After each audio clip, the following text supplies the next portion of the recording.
iman yang Allah berikan kepada kita. Alhamdulillah, di waktu menjelang subuh Allah membangunkan kita dan Allah memudahkan langkah kaki kita untuk beribadah di rumah Allah yang penuh dengan kemuliaan ini. Nabi kita SAW mengatakan, kata Nabi kita, basyiru, berikan kabar gembira, alal masaina fi dzulali ilal masjid, berikan kabar gembira kepada orang yang berjalan di waktu gelap ke masjid.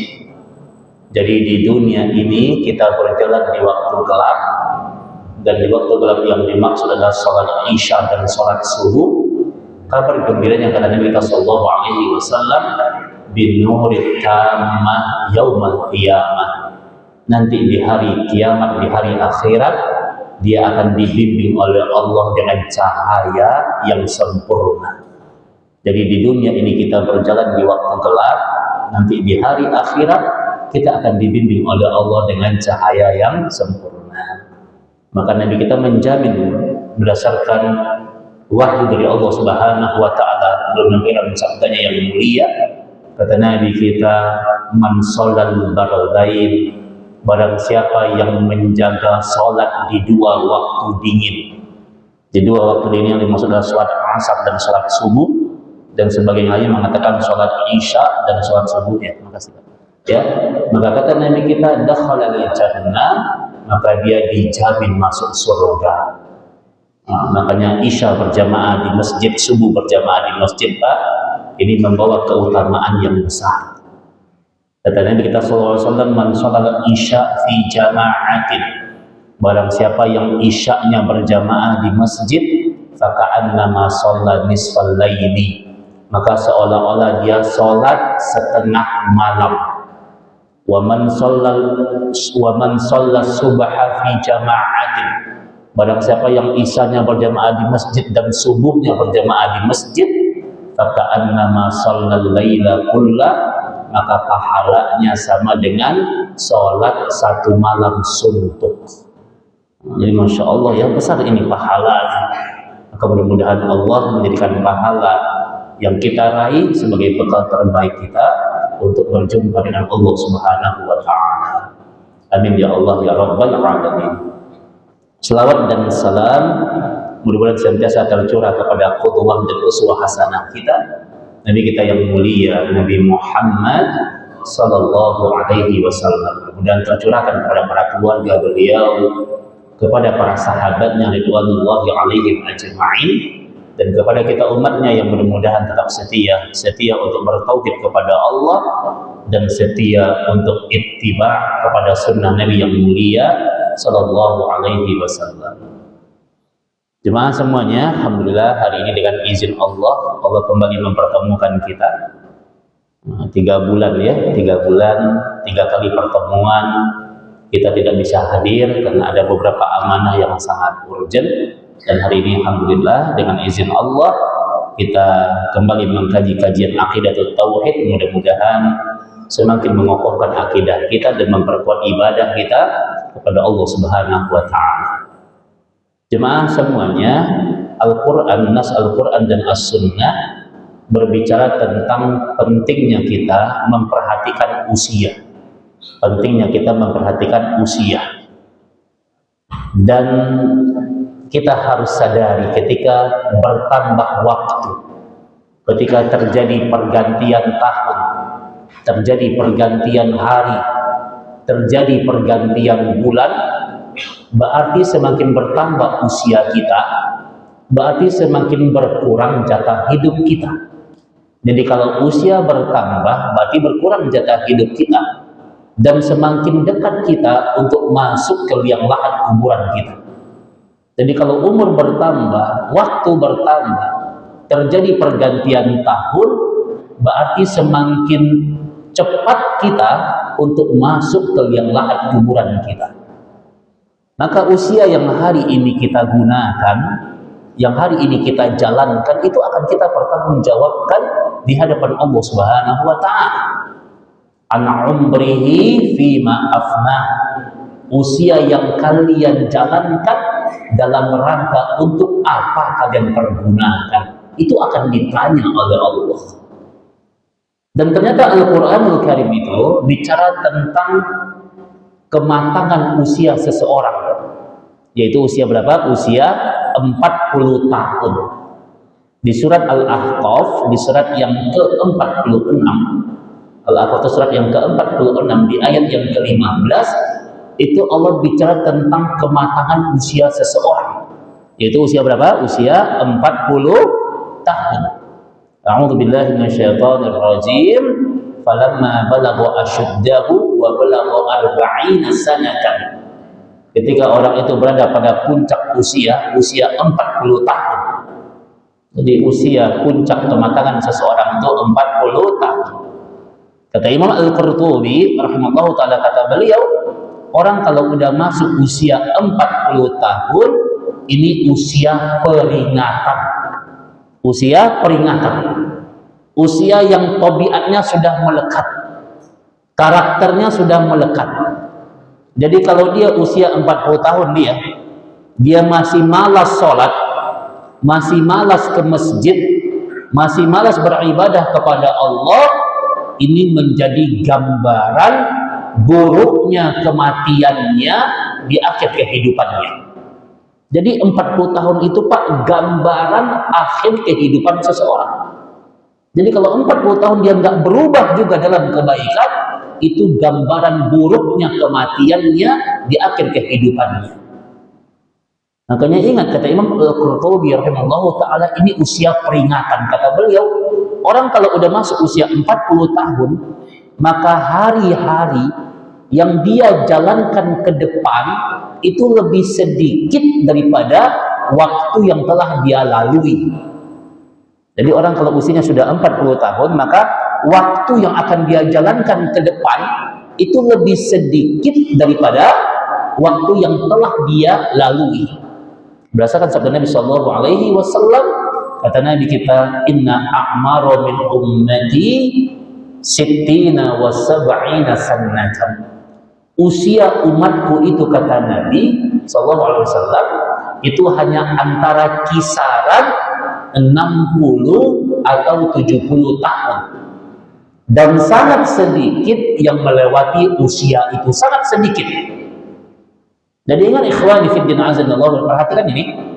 Ingat ikhwani fiddin azanallahu wa iyyakum, maka orang kalau kemudian dia berada pada usia 40 tahun, kata Nabi kita, usia umatku itu 60, kisar 60 sampai 70 tahun.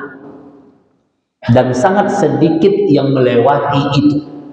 Nah, mungkin ada yang orang umurnya 80 tahun, mungkin ada yang 90 tahun, bahkan mungkin ada yang 100 tahun, tapi sangat sedikit. Dan Nabi mengatakan usia umatku itu rata-rata itu hanya kisaran 60 sampai 70 tahun. Makanya kalau kita sudah berusia 40 tahun atau lebih, maka ini adalah usia peringatan. Ini yang dimaksud dengan usia senja. Usia di mana kita harus memperbanyak berbekal. Memperbanyak berbekal untuk menghadap Allah Subhanahu wa taala. Memperbanyak berbekal dengan amalan-amalan soleh kita. Karena kita harus sadari teman setia kita juga adalah sholat yang kita kerjakan, puasa yang kita laksanakan, zikir yang kita baca, itu amalan soleh kita. Sedangkan dunia yang hari ini kita genggam itu akan meninggalkan kita, atau kita yang akan meninggalkan dunia ini. Nah, makanya Allah ajarkan kita sebuah doa. Kalau udah masuk usia 40 tahun atau lebih, perbanyak berdoa kepada Allah. Doanya yang Allah ajarkan itu di surat Al-Ahqaf ayat 15. Ya. Doanya adalah Rabbi auzi'ani an azkura ni'mataka allati an'amta 'alayya wa 'ala walidayya wa an a'mala salihan tardahu wa aslih li fi dhurriyyati inni tubtu ilaika wa inni minal muslimin. Doa ini langsung Allah ajarkan kepada kita. Doa ini dibaca oleh para nabi, para rasul. Doa ini juga dibaca oleh para sahabat ridwanullahi alaihim ajma'in. Maka kita baca doa ini. Perbanyak baca doa ini. Doa minta dibimbing oleh Allah. auzi'ni an ashkura ni'mataka allati an'amta 'alayya. Kita butuh dibimbing oleh Allah Subhanahu wa taala. Dibimbing oleh Allah. Jangan sampai ketika usia kita bertambah tapi kita makin jauh dari Allah. Ada orang usianya sudah sangat tua, sudah sangat sepuh, tapi ketika azan berkumandang, dia masih ongkang-ongkang kaki di depan rumahnya. Dia masih mengabaikan panggilan azan. Nggak jelas dia mau ke arah mana dia bawa kehidupannya. Jadi 40 tahun itu Pak, ibarat kita berada di sebuah persimpangan jalan. Ibarat kita berada di sebuah persimpangan jalan, ya, kita harus jelas jalan yang mana yang harus kita tuju. Jadi kalau orang berada di sebuah persimpangan jalan kehidupan dan dia masih nggak tahu dia jalan mana yang akan dia tempuh, ini musibah dalam kehidupan. Makanya kata Al-Imam Abu Hazim rahimallahu ta'ala di kitab Hilyatul Awliya, kata beliau, kullu ni'matin la tuqarribu ila Allah azza wa jalla fahiya baliyatun. Setiap kenikmatan, bertambah nikmat, bertambah umurmu, tapi tidak membuatmu dekat dengan Allah. Ketika usiamu bertambah tapi engkau tidak makin dekat dengan Allah, maka ini sebuah bencana yang sedang Allah hadirkan. Jadi kalau ada orang yang bertambah umurnya, bertambah usianya, tapi dia tidak semakin dekat dengan Allah, maka ini sebuah bencana yang sedang Allah hadirkan. Maka hati-hati kalau orang kemudian di masa-masa usia senja tapi dia makin jauh dari Allah. Kita Pak, sebelum kita membaca salam ketika kita dalam sholat, habis kita membaca tasahud akhir, dalam kitab Sunan Imam At-Tirmidzi dikatakan, idza faragha ahadukum min tasahudil akhir, apabila kalian sudah berada pada tasahud akhir, sudah selesai kalian baca tasahud akhir, Allah menyuruh kita untuk kita berlindung dari 4 perkara. Berlindung dari 4 perkara. Apa doanya? Allahumma inni a'udzubika min adabi jahannam wa min adabil qabri wa min fitnatil mahya wal mamati wa min syarri fitnatil masihid dajjal. Ini kita baca habis kita baca tasahud akhir. Innaka hamidum majid. Kalau itu bacaan terakhirnya tuh. Sebelum kita salam ke kanan dan ke kiri, maka berlindung dari 4 perkara ini. Berlindung dari adab jahannam, dari adab kubur, dari fitnah hidup dan fitnah mati, dan dari buruknya fitnah dajjal. Maka kata Nabi kita, yang dimaksud dengan fitnah hidup itu apa? Fitnah hidup yaitu ketika orang kemudian semakin bertambah usianya, bertambah umurnya, tapi dia makin jauh dari Allah. Ini fitnah kehidupan, ini bencana dalam kehidupan. Bertambah usia, bertambah umur, tapi makin jauh dari masjid, makin jauh dari majlis ilmu, makin nggak pernah membaca Al-Quran. Maka ini menjadi sebuah apa? Menjadi sebuah bentuk bencana dalam kehidupan. Maka ikhwani fiddin, maka kita minta kepada Allah agar kita dibimbing dalam kebaikan-kebaikan dan keridhaan Allah Subhanahu wa taala. Seorang ulama besar, Al-Imam Malik bin Dinar rahimallahu taala, dalam kitab As-Sifatus Safwa halaman 164, beliau mengatakan kepada kita, kata beliau, wa kana al-abrar, orang-orang baik di zaman dahulu. Al-abrar itu jamak dari birrun. Orang-orang baik di zaman dahulu, ketika semakin bertambah usia mereka, ketika semakin bertambah umur mereka, maka ketika mereka bertemu dengan teman-temannya, bertemu dengan sahabat-sahabatnya, maka orang-orang dahulu itu mereka sering memberikan wasiat, sering memberikan nasihat tentang 3 perkara penting. Wa kanal abrar yatawasawna bi thalasin. Orang-orang dahulu sering memberikan wasiat dan nasihat tentang 3 perkara penting. Ketika bertambah umur kita, bertambah usia kita, kita berada pada usia senja, agar kita bisa menata hari ini untuk hari depan yang lebih baik, maka orang-orang dulu sering menjaga tentang 3 perkara. Perkara yang pertama mereka katakan adalah bisijnil lisan, penjarakan lisanmu. Yang kedua adalah bikasratil istighfar, perbanyak beristighfar, perbanyak minta ampun kepada Allah. Yang ketiga adalah wal uzlati, perbanyaklah menyendiri. Perbanyaklah menyendiri, perbanyak waktu spesial bersama dengan Allah. Nah, ini nasihat orang-orang dahulu. Jadi ketika bertambah usia kita, yang pertama nasihatnya adalah bisa jadi lisan, penjarakan lisanmu. Lisan ini penjarakan. Ya, kata para ulama kita, kata Imam At-Tuwais rahimallahu taala, kata beliau, lisanku ini, lidahku ini, itu seperti binatang buas. Kalau aku membiarkan dia berkeliaran bebas, maka dia akan menerkamku. Maka mulutmu itu adalah harimau. Ya, kata Imam At-Tuwais, kalau lidah ini kita biarkan berkeliaran bebas, ngomong seenaknya, maka dia akan menerkam kita. Makanya ada sebuah kaum yang Allah angkat derajatnya seketika, begitu mudah Allah angkat derajatnya karena dia bisa menjaga lisannya.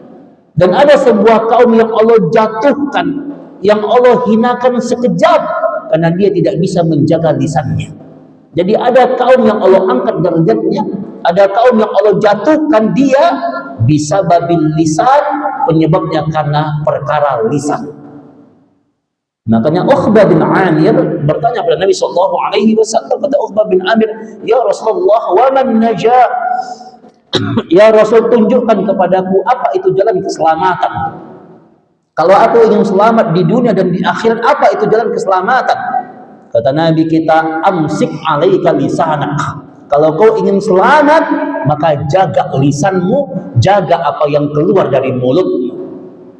Maka kata Imam Al-Qurtubi rahimahullah taala, kata beliau, nilaimu di hadapan Allah. Kalau kau ingin tahu apakah nilaimu tinggi di hadapan Allah atau nilaimu rendah di hadapan Allah, maka perhatikan apa yang keluar dari mulutmu. Yang keluar dari mulutmu itu menentukan nilaimu di hadapan Allah. Kalau yang keluar kalimat-kalimat keburukan, maka rendah nilaimu di hadapan Allah, walaupun tinggi di hadapan manusia. Tapi kalau keluar ada kalimat-kalimat kebaikan, nasihat yang menyejukkan hati saudara muslim, atau kalimat zikir, maka begitu tingginya nilaimu di hadapan Allah Subhanahu wa taala. Maka jaga lisanmu. Kata Nabi kita, seseorang itu akan dijamin masuk surga ketika dia bisa menjaga dua lubang. Dia bisa menjaga dua lubang, dijamin dia masuk surga.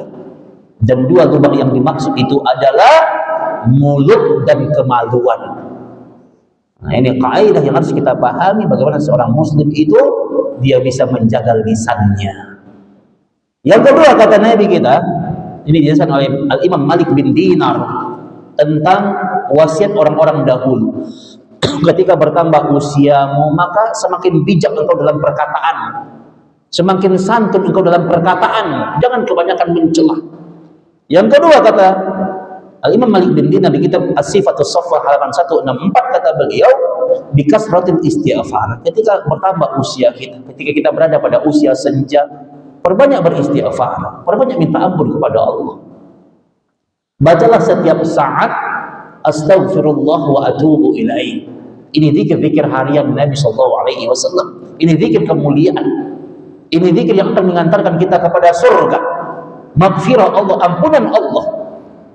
Ya, perbanyak beristighfar. Baca astaghfirullah wa atubu ilaih. Astaghfirullah wa atubu ilaih. Baca sebanyak-banyaknya. Nabi kita minimal setiap harinya membaca 70 kali sampai 100 kali. Nanti bapak-bapak, ibu-ibu lihat jam ya. Baca istighfar itu 100 kali, itu cuma ngabisin waktu sekitar 10 menit, Pak. Ya, sambil kita naik motor juga jadi itu kalimat. Sambil ngantar anak ke sekolah, ibu-ibu sambil bikin kopi buat suami, itu juga jadi itu kalimat. Perbanyak beristighfar. Apa kata Imam Ibnu Katsir rahimahullahu taala, kata beliau, in ghafarta laqad aflahta. Jika kalian memperbanyak beristighfar dan Allah mengampuni dosa kalian, aflahta, Allah akan bereskan semua urusan-urusan dunia dan akhirat kalian. Tiket surga itu bernama maghfirah, bernama ampunan Allah. Karena Allah mengatakan wasyari'u ila maghfiratin min rabbikum wa jannatin. raih ampunan Allah, maka kalian akan dapatkan surga Allah. Nah, ini kaidah yang harus kita pahami. Bagaimana kemudian kita membaca beristighfar. Baca Sayyidul Istighfar, Pak. Pagi, petang, habis baca. Allahumma anta rabbi la ilaha illa anta khalaqtani wa ana 'abduka wa ana 'ala 'ahdika wa wa'dika mastata'tu a'udzu bika min syarri ma sana'tu abu'u laka bi ni'matika 'alayya wa abu'u bi dhanbi faghfir li fa innahu la yaghfiru dzunuba illa anta. Perbanyak baca ini. Kata Nabi kita, barang siapa yang membaca ini Sayyidul Istighfar di waktu pagi dengan penuh keimanan, terus dia meninggal di siang harinya, dia dijamin masuk surga.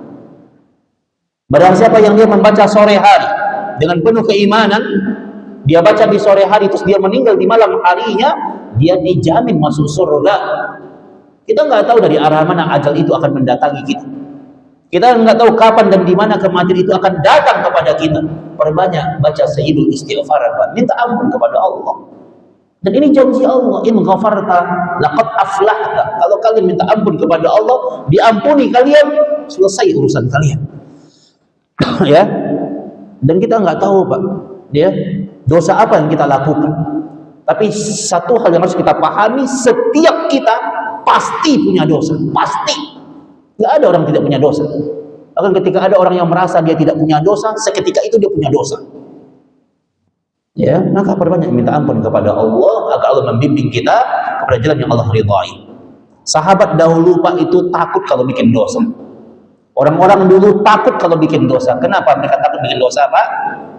Kata Ibnu Umar radhiyallahu taala anhu, orang-orang dulu kenapa takut bikin dosa?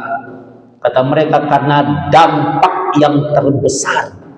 Dampak yang terbesar dari dosa adalah dosa itu izalatu minal lazzati fil ibadah.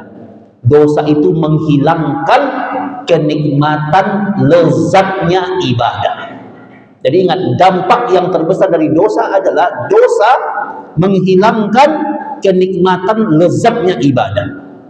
Jadi kalau orang senang dengan dosa, nggak bisa move on dari maksiat, terikat dengan perkara-perkara keburukan, orang ini, Pak, kalau dia sholat, dia tidak akan pernah merasakan nikmatnya khusyuk dalam sholat. Dia sujud, dia nggak akan pernah merasakan nikmatnya khusyuk dalam sujud. Dia membaca Al-Quran, tidak akan pernah merasakan nikmatnya baca Quran. Padahal kata Utsman bin Affan radhiyallahu taala anhu, kata beliau, "Lau tahurat qulubukum massabi'at min kalami rabbikum." Kalau bersih hatimu, engkau itu tidak akan pernah kenyang membaca Al-Quran. Apa-apa pengennya Quran gitu. Ya. Orang kalau kemudian hatinya nggak bisa move on dari dosa, udah nggak bisa lari dari dosa, dan nggak pernah istighfar, nggak pernah minta ampun kepada Allah, dia nggak akan pernah merasakan tenangnya berzikir. Ibadah hanya ritual, rutinitas tanpa makna, dan dia tidak dapatin kebaikan dan kenikmatan di dalamnya. Nah, maka mari ikhwani fiddin azanillahu wa iyyakum, ya, maka takutlah kita dengan dosa, takutlah dengan dosa, perbanyak beristighfar, perbanyak minta ampun kepada Allah Subhanahu wa taala. Yang ketiga, kata Malik bin Dinar rahimahullahu taala, orang-orang dahulu itu kalau mereka bertemu dengan teman-temannya, nasihat mereka adalah wala uzlati, mulai memperbanyak menyendiri. Boleh kumpul-kumpul, tapi jangan kebanyakan kumpul-kumpul. Mulai memperbanyak menyendiri. Perhatikan perkataan yang disampaikan oleh Imam Malik dalam kitab Al-Jami' li Ahkamil Quran. Kata Imam Malik, "Adraktu ahlal ilmi bi baladina wa hum yatlubuna ad-dunya wa yukhalituna an-nasa qabla 40 sinin." Orang-orang dulu mereka merantau, mereka bekerja, mereka keliling dunia, sebelum usia 40 tahun. Jadi sebelum 40 tahun itu mereka keliling dunia, kemana saja mereka mengembara, merantau, mengejar dunia sebelum 40 tahun. Wa idza atat alaihim bi 40 sanatan, dan apabila mereka sudah masuk usia 40 tahun, ya'tazalun nas, mereka mulai menyendiri, mulai banyak waktu spesial bersama dengan Allah. Jadi orang-orang dulu itu, Pak, usia pensiunnya 40 tahun. Orang-orang dulu berapa usia pensiunnya? 40 tahun. Kalau di kita mah 40 tahun itu baru usia-usia produktif. Orang dulu produktif usianya. 40 tahun adalah usia produktif untuk ibadah. Sebelum 40 tahun itu mereka mengembara, merantau kemana saja. Tapi kalau masuk 40 tahun mereka mulai banyak waktu spesial bersama dengan Allah. Ada waktu peringatan. Boleh Pak kita tetap bekerja di usia 50 tahun, silahkan. Tapi yang dimaksud dalam kalimat ini adalah kita harus mengenal mana yang lebih prioritas. Itu yang dimaksud. Kenal mana yang lebih prioritas, bahwa kita akan kembali kepada Allah, bahwa kita akan dijemput oleh ajal kita, bahwa kematian akan datang kepada kita. Nah, ini peringatan dari para ulama kita, pentingnya kita memperhatikan kalau kita udah masuk usia 40 tahun. Ya. Ada orang kadang-kadang terlena dengan waktu mudanya. Masih muda ini, rajin ke masjid kalau udah kalau udah tua aja rajin ke masjid. Ada yang begitu. Saya ingat ini, saya ada jemaah dengan banget ketika dia masih bekerja, masih jadi pegawai. Itu dia Pak kalau sholat subuh di masjid itu udah pakai seragam Pak, pakai seragam dinas. Udah pakai seragam dinas dia. Habis sholat, assalamualaikum, langsung berangkat. Dia yang bilang, kata dia, Ustaz, saya itu nggak ada waktu untuk berdoa, Ustaz, kata dia. Saya nggak ada waktu untuk berzikir, saya harus buru-buru berangkat, kata dia. Terus dia bilang begini, Ustaz, nanti nih kalau saya udah pensiun, kata dia, udah pensiun, saya akan sibuk di masjid. Saya akan ngabisin waktu saya di masjid. Saya akan 5 waktu di masjid, kata dia. 3 tahun yang lalu pensiun dia Pak, 3 tahun yang lalu. Ternyata apa yang terjadi? Kita sama saja. Ya, jadi habis sholat langsung berangkat. Kita tanya, Pak, kan udah nggak kerja sekarang? Waduh Ustaz, sekarang beda kesibukan, kata dia. Sekarang kata dia sibuknya apa? Ternak teri, kata dia. Nganter anak istri. Masya Allah. Ya, maka ingat kepada ibu semuanya, ketaatan itu tidak perlu direncanakan. Ya, ketaatan itu langsung action, langsung dilaksanakan. Ya, kata Nabi kita, kalau kalian udah berniat untuk mentaati Allah, berbuat baik di pagi hari, jangan nunggu siang hari. Ini kalau ada orang, ya udah deh nanti rajin datang ke masjid pas udah tua saja, belum tentu. Belum tentu. Ketaatan itu dia butuh dilatih dia. Udah deh nanti rajin beribadah, udah pensiun saja, belum tentu. Banyak kisah-kisahnya. Orang makin tua, banyak yang kemudian makin jauh dari Allah. Nah, ini yang harus kita ingat. Ya, makanya perbanyaklah ya kita untuk kemudian kita mendekatkan diri kita kepada Allah, karena inilah waktu untuk kita kembali kepada Allah. Perhatikan, ini ada kisah yang menarik. Ulama besar Al-Imam Fudail bin Iyad ini dikisahkan di kitab Hilyatul Awliya. Ulama besar yang bernama Al-Imam Fudail bin Iyad bertemu dengan seseorang. Ketika dia bertemu dengan orang itu, dia tanya, berapa umurmu? Berapa umurmu? Orang itu mengatakan, kata orang itu, kata dia, sittina sanatan, umurku 60 tahun. Ditanya sama Imam Al-Fudail, berapa umurmu? Orang itu mengatakan, umurku berapa? 60 tahun.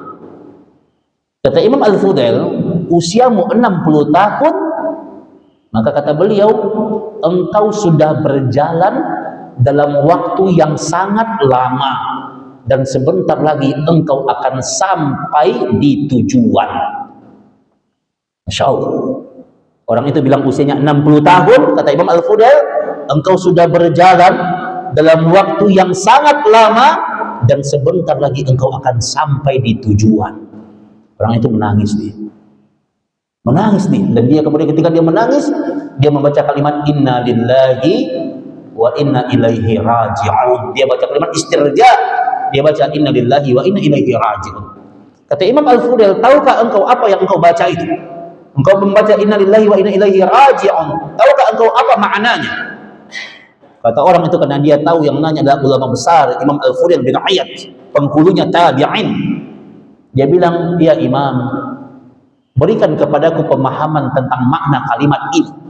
Dia minta menjelaskan makna kalimat ini. Kata Imam Al-Fudail, inna lillahi, sesungguhnya kita milik Allah. Kita milik Allah. Pasangan hidup kita itu milik Allah. Anak cucu kita itu milik Allah. Harta kita itu milik Allah. dan dunia ini akan meninggalkan kita. Hanya ada Allah yang setia bersama dengan kita. Sifatnya dunia, ingat sifatnya dunia ini pasti akan meninggalkan kita, atau kita yang akan meninggal dunia. Ini pasti. Dan kemudian kata Imam Al-Fudail, wa inna ilaihi raji'un, dan ketika kita kembali kepada Allah, 3 hal. Kita akan berdiri di hadapan Allah di padang mahsyar nanti. Yang kedua, kita akan bertanggung jawab di hadapan Allah tentang kehidupan ini. Yang ketiga, kita akan ditanya oleh Allah an umrihi fima afna, usia yang Allah berikan kepada kalian dalam rangka untuk apa kalian pergunakan. Kita akan berdiri di hadapan Allah, kita akan bertanggung jawab di hadapan Allah, dan kita akan ditanya oleh Allah. Kemudian apa kata orang ini? Ya Imam, usiaku sudah 60 tahun, bekalku masih kurang, ya, sementara kemaksiatanku masih banyak. Dia bilang, apa yang harus aku lakukan? Berikan kepadaku tentang sebuah amalan, tentang sebuah nasihat. Apa yang harus aku lakukan? Maka kata Imam Al-Fudail disampaikan sebuah kaidah ilmu. Ini penting banget. Karena saking pentingnya kaidah ilmu ini telah ditulis oleh para ulama-ulama dari generasi ke generasi.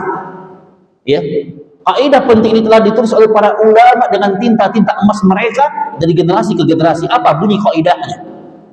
Imam Al-Fudail kata beliau, tuhsinu ma baqiya yughfar laka ma madha wa ma baqiya wa in asa'at ukhidha laka ma madha wa ma baqiya. Kata Imam Al-Fudail, perbaiki hari ini. Harimu hari ini titiknya ini. Perbaiki hari ini. Bertaubat hari ini. Kembali kepada Allah hari ini. Kalau udah bertaubat kemarin, alhamdulillah lebih baik. Tapi kalau yang belum, bertaubat hari ini, kembali hari ini.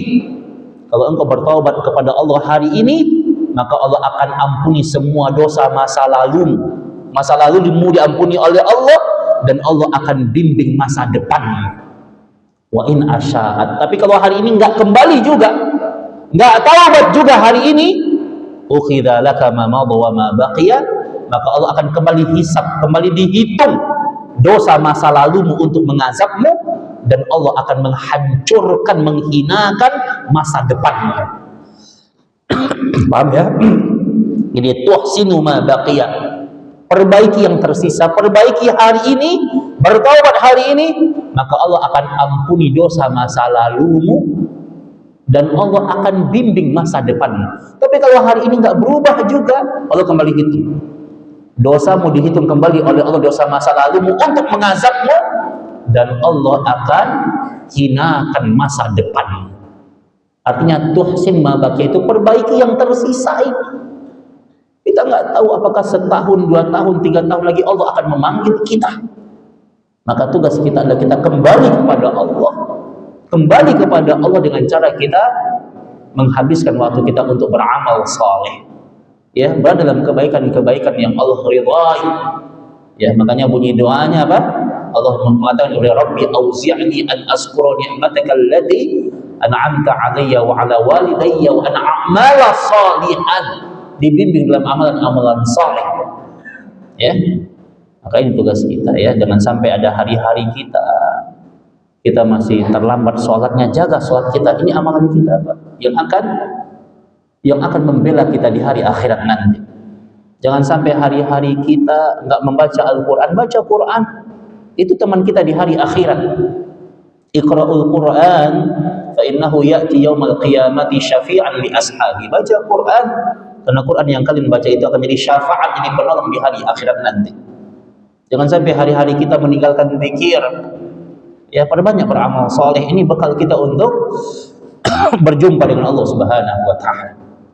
Dan doa ini juga mengajarkan kepada kita untuk kita bersyukur kepada Allah dan berterima kasih kepada orang tua kita.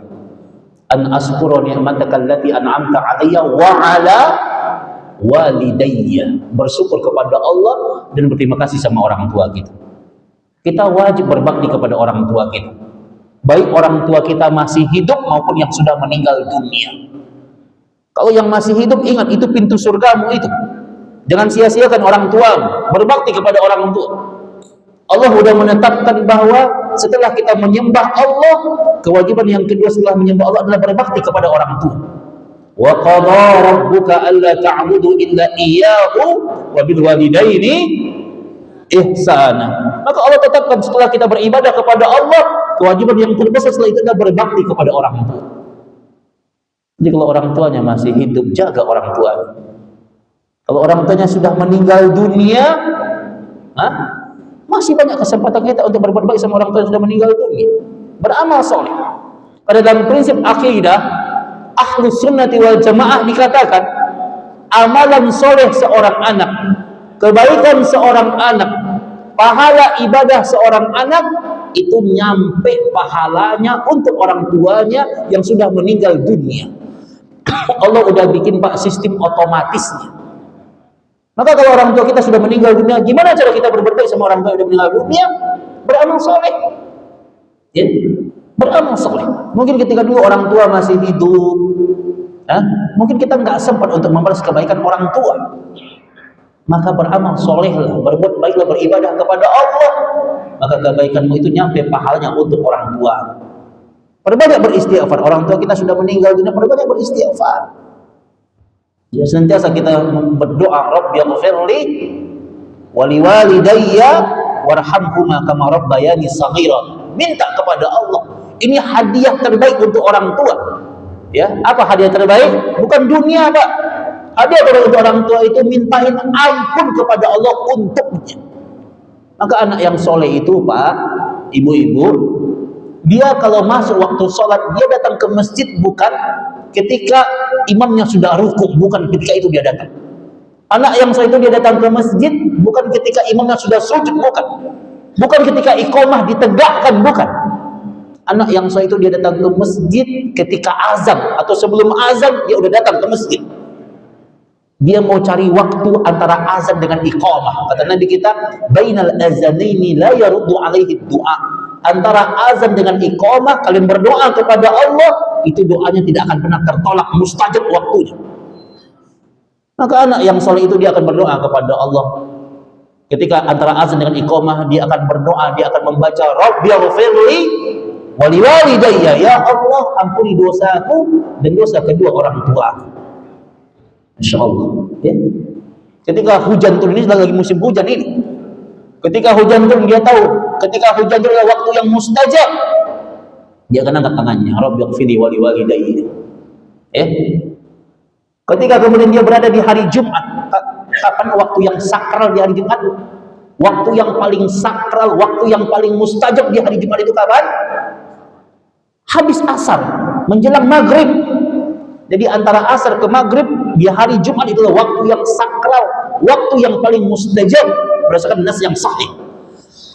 Maka dia akan doa, dia ingat orang tuanya, Rabbighfirli wa liwalidayya. Masya Allah, ya. Jadi ingat ikhwani fiddin, kalau orang tua kita sudah tiada, maka kita punya kesempatan untuk mendoakannya. Bahkan dalam madhab Syafi'i, ya, seorang anak bersedekah atas nama orang tuanya yang sudah meninggal, ini adalah amalan-amalan kebaikan, dan kata beliau ini nyampe pahalanya untuk orang tua. Ini cara kita berbuat baik untuk orang tua kita yang sudah meninggal dunia. Ini kaidah. Ya, kalau orang tua kita masih hidup, masya Allah, nggak usah nyari surga. Surga ada di rumah.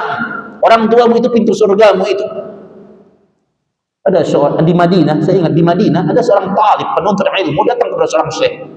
Dia lihat syekhnya ini penghafal Quran, hafal Quran, mutqin hafalan. Dia lihat syekhnya ini hafal ribuan hadis, Dia lihat syekhnya ini terjaga akhlaknya, terjaga ibadahnya. Kata murid ini, ya syekh, doakan aku ya syekh. Dia minta didoakan oleh syekhnya.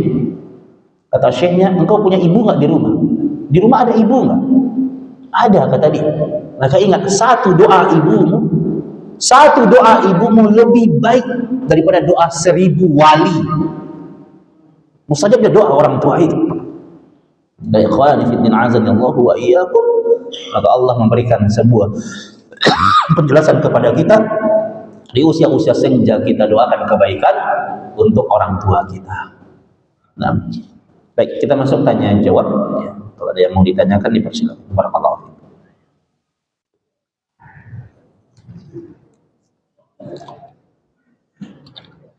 Bismillah.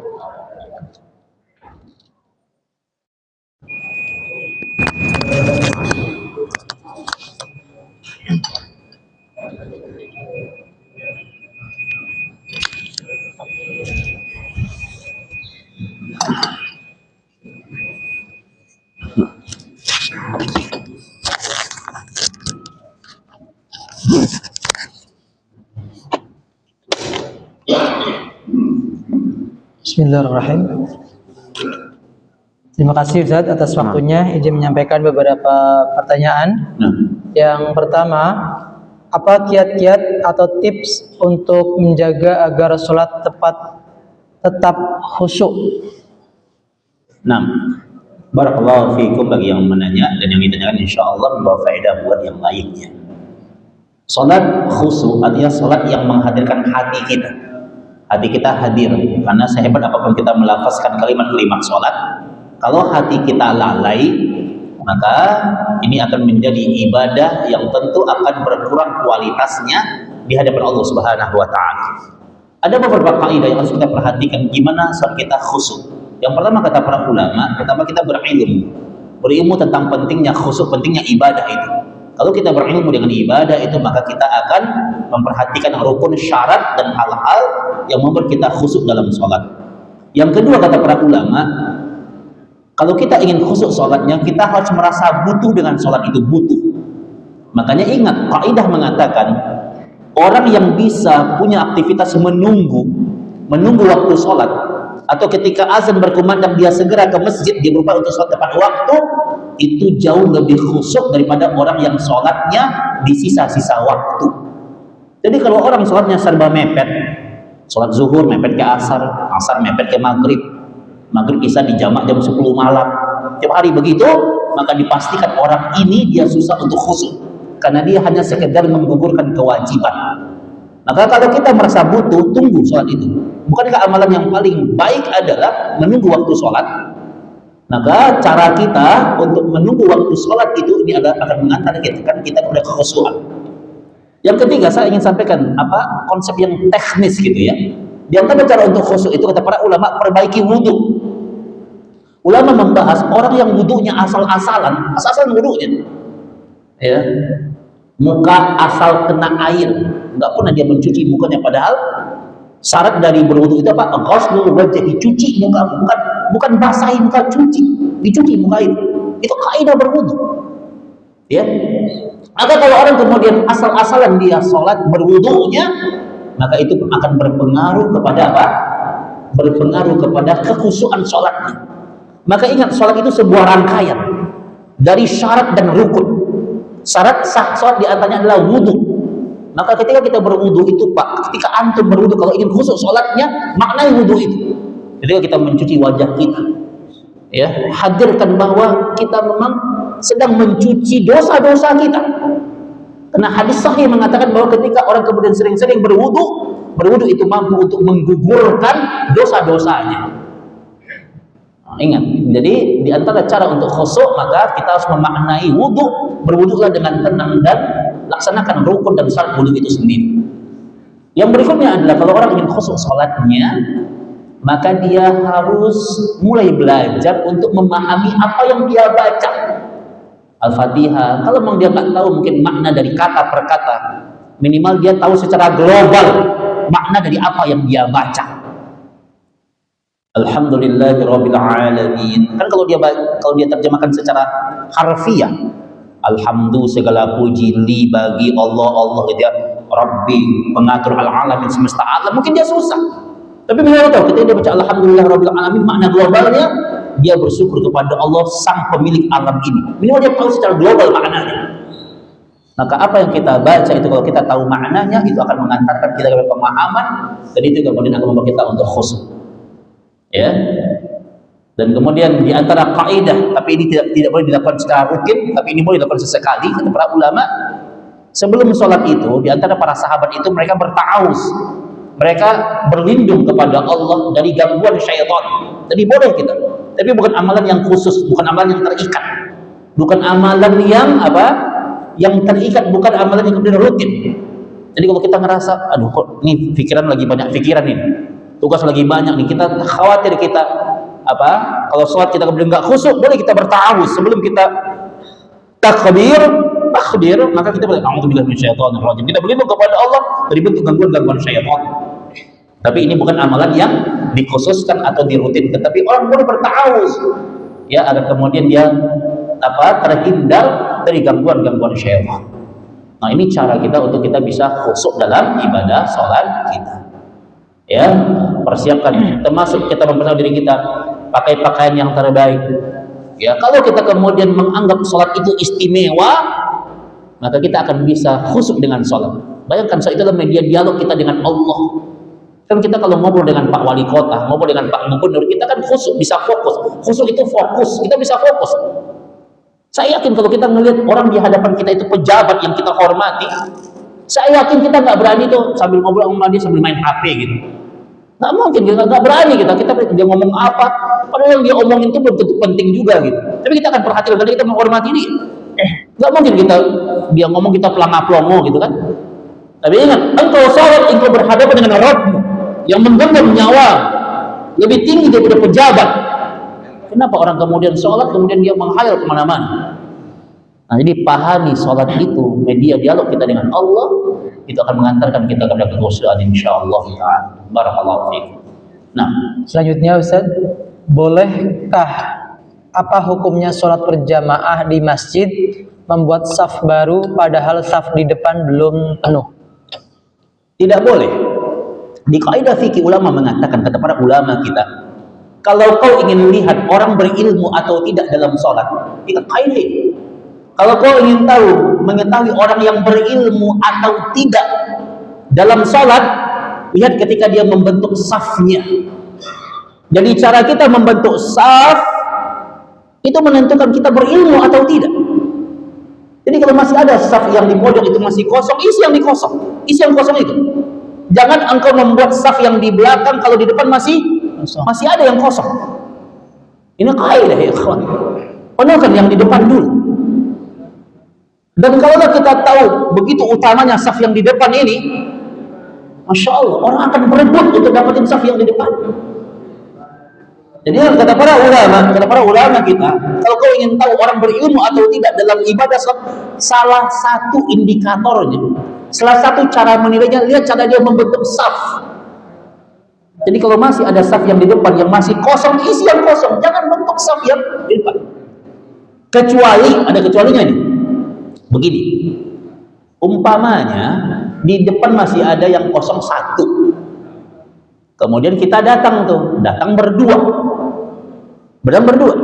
Kalau kemudian yang satu ngisi yang di depan, yang dua nggak ada temannya, yang satu nggak ada temannya, kata Nabi kita bahwa jangan sampai ada yang sendirian di safnya, maka dibolehkan yang berdua ini dia bentuk saf dua. Tapi kalau yang berdua ini dia yakin ini kayaknya ada jemaah lain yang akan datang lagi nih. Dia yakin ada jemaah yang lagi wudhu, yang mau datang lagi, maka boleh kemudian tetap dia pilih yang di depan, yang satu dia biarkan dia sendiri sementara. Nanti dia akan ditemani. Bijak. Ya, yang dilarang itu kalau kemudian dia sendirian sampai akhir sholat. Makanya sunnahnya kata Nabi kita, kalau umpamanya gini, saf depan udah penuh, datang satu orang, harusnya gini Pak, harusnya nih, yang datang satu orang itu dia kasih isyarat ke yang di depan, dia kasih isyarat di punggungnya, dikasih isyarat dengan lembut, jangan tepakin Pak, jangan. Kasih isyarat dengan lembut. Nanti yang dikasih isyarat harusnya dia mundur ke belakang, nemenin. Maka yang nemenin ini dia dapat dua pahala. Pahala saf di depan dan pahala nemenin di belakang. Nggak hilang pahalanya. Begitu mestinya. Tapi ingat kadang-kadang begini, kan tidak semua orang paham tentang hukum ini. Betul. Apalagi kalau kita punya di masjid, kita dalam perjalanan ini, berhenti di rest area. Nggak semua orang paham. Ntar dia lagi sholat, kita tepakin gini, kita kasih isyarat, ini apa-apaan ini? Nah, gitu ya. Kalau kemudian dia tidak paham, jangan dipaksakan. Ini akan mengganggu sholat. Ya, nah, jadi kalau memang terpaksa, memang antum harus sendirian juga, ternyata itu dimaafkan Pak ya. Yang nggak dimaafkan itu kalau dia bisa berdua, ya, atau kemudian dia bisa ngisi saf di depan, bisa sengaja pengen sendirian di belakang, itu nggak boleh. Itu kaidahnya. Berikutnya saya ingin ingatkan gini. Kalau seandainya kan posisi imam di sini nih, saf depan udah penuh nih, maka cara antum ngisi saf yang baru bukan di kiri, bukan di kanan, tapi di tengah. di tengah. Nanti yang datang ikutin saf itu, jangan diputus. Ikutin saf yang di tengah itu. Itu ke satu. Gimana kalau begini? Saf depan udah penuh nih. Yang di depan udah penuh semuanya, tiba-tiba masuk satu orang. Masuk satu orang, kemudian dia langsung, karena dia nggak paham, dia langsung bentuk saf itu umpamanya di kanan, paling ujung dia. Terus antum datang. Apakah antum menghubungkan saf dia dekat dia, atau antum bentuk saf yang di tengah? Jawabannya antum hubungkan dia. Jangan putus saf dia, walaupun dia berada di posisi kiri atau kanan. Jadi jangan sampai walaupun yang di tengah itu benar, maka kita udah, wah ini kayaknya orang nggak paham ini. Ya, kata para ulama, kalau dia anak kecil, maka boleh ditarik pelan-pelan, ajak dia ke tengah. Tapi kalau orang gede antum tarik, berantem nanti di masjid. Ya, jadi kalau memang dia udah terlanjur bikin di pinggir, hubungkan safnya. Saf jangan terputus. Ini kaidahnya. Anda bisa baca apa yang Anda sampaikan ini di kitab Sahih Fiqih Sunnah. Nah, gitu. Jadi jangan kalau memang dia udah telanjur nih bikin di pinggir, antum hubungkan saf dia. Nah, ini kaidah yang harus kita paham. Maka saf ini penting, makanya para sahabat tidak memulai sholat kecuali safnya sudah rapat dan lurus ya. Nah, ini kaidah penting dalam ibadah pada usaha. Barakallahu fikum. Selanjutnya Ustaz, bagaimana cara agar kita selalu bersabar dalam menghadapi ujian atau cobaan dalam suatu kehidupan? Bagaimana cara kita bersabar? Pahami ilmunya. Di hadis riwayat At-Tirmidzi dan Imam Abu Daud disampaikan ada dua orang yang masuk surga. Saya sampaikan, ini motivasi kita untuk bersabar. Ada dua orang yang masuk surga. Allah cerita sama kita. Yang satu ini masuk surganya karena dia ahli ibadah. Ibadahnya luar biasa. Rajin sholat wajib, sunnah, puasa wajib, puasa sunnah, sedekah, luar biasa dia. Dia ahli ibadah yang satu orang.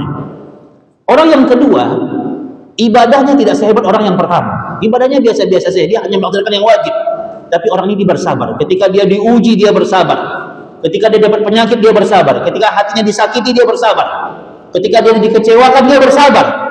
Maka Allah jadikan orang yang ibadahnya biasa-biasa ini dan dia bersabar, Allah naikkan derajatnya. Ini hadis sahih. Derajatnya begitu tinggi. Apa kata orang yang ahli ibadah ini yang masuk surga juga, kata dia, ya Rabb, kalaulah hamba tahu begitu besarnya pahala orang yang bersabar, maka dulu hamba rela ketika di dunia hamba diuji, dicincang-cincang tubuh hamba, kecil-kecil dipotong-potong tubuh hamba dikecil-kecil, ya, hamba disiksa seperti itu, hamba ridho asalkan hamba bisa dapatin pahala yang seperti ini.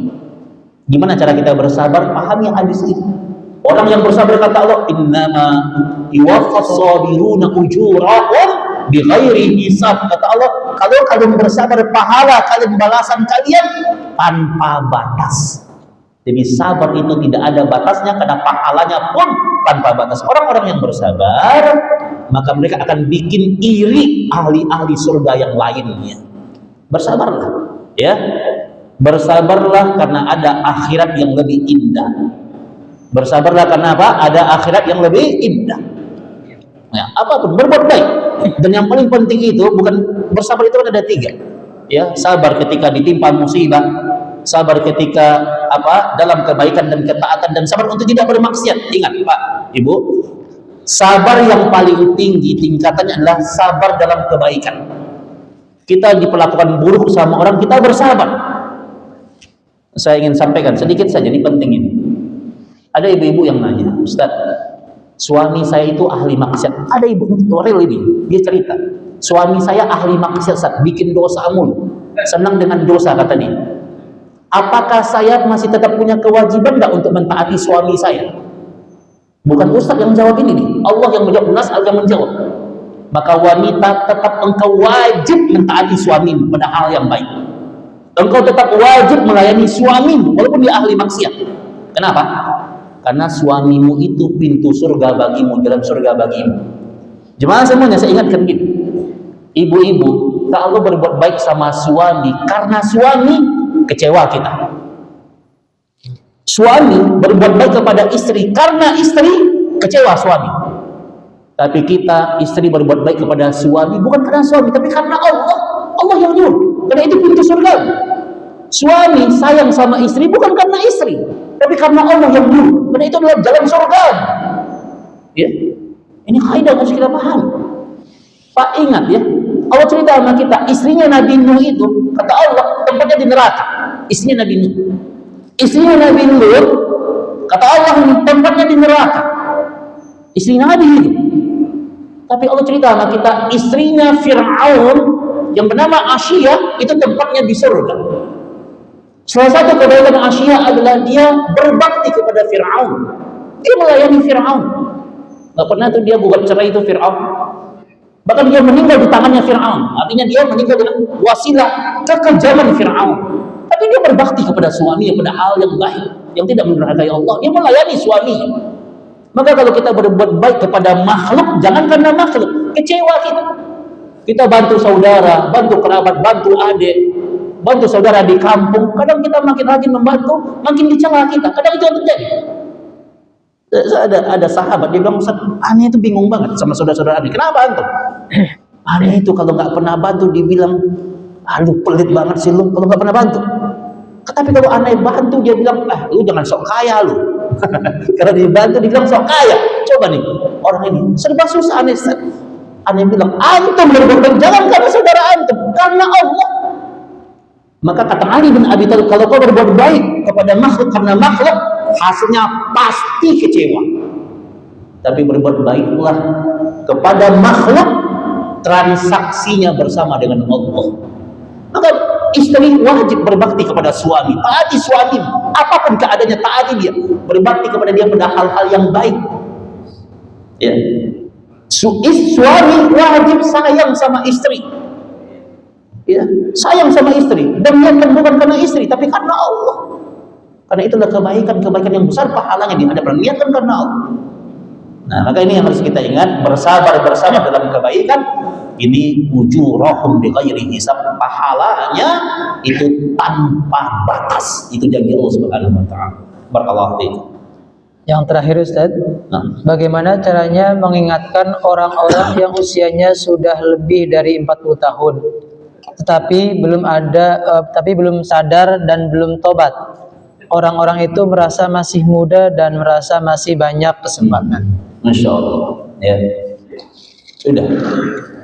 Kalau kita ngasih nasihat kepada orang, maka jangan pernah kita punya perasaan bahwa kita merubah dia. Kita akan merubah dia, tidak. Wilayah kita menasihati, wilayah Allah yang merubah. Karena Allah yang menggenggam hatinya.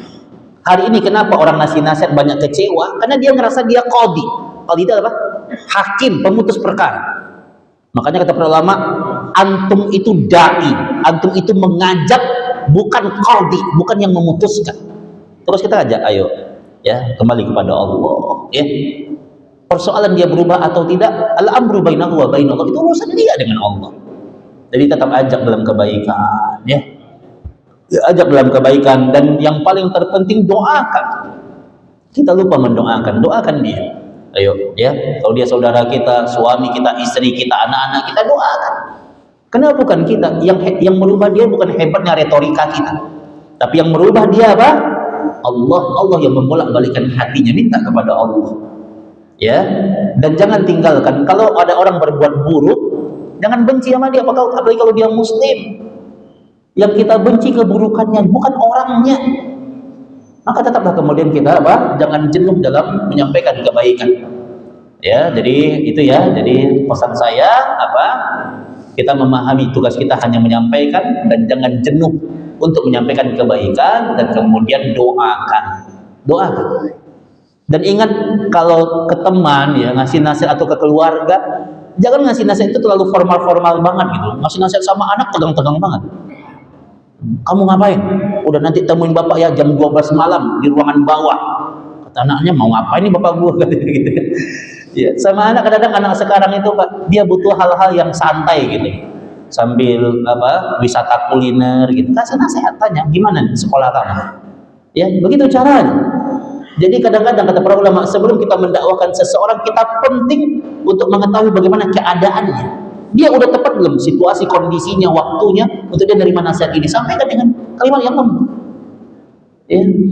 Jadi kalau engkau dakwahnya dengan keras, itu akan membuat orang jauh dari agama Allah. Orang akan jauh dari nasihat. Sampaikan dengan kelembutan, memahami keadaan orangnya. Kalau memang nggak pas waktunya, jangan dipaksakan. Jangan dipaksakan. Kata Imam Syafi'i, kalau engkau mendakwahkan orang, nasihatin orang di hadapan orang yang ramai, engkau kasih nasihat dia, engkau tidak menasihati dia, tapi engkau sedang menjatuhkan dia. Tapi dengan lembut, sambil ngobrol, sambil santai, sambil ngopi-ngopi gitu ya.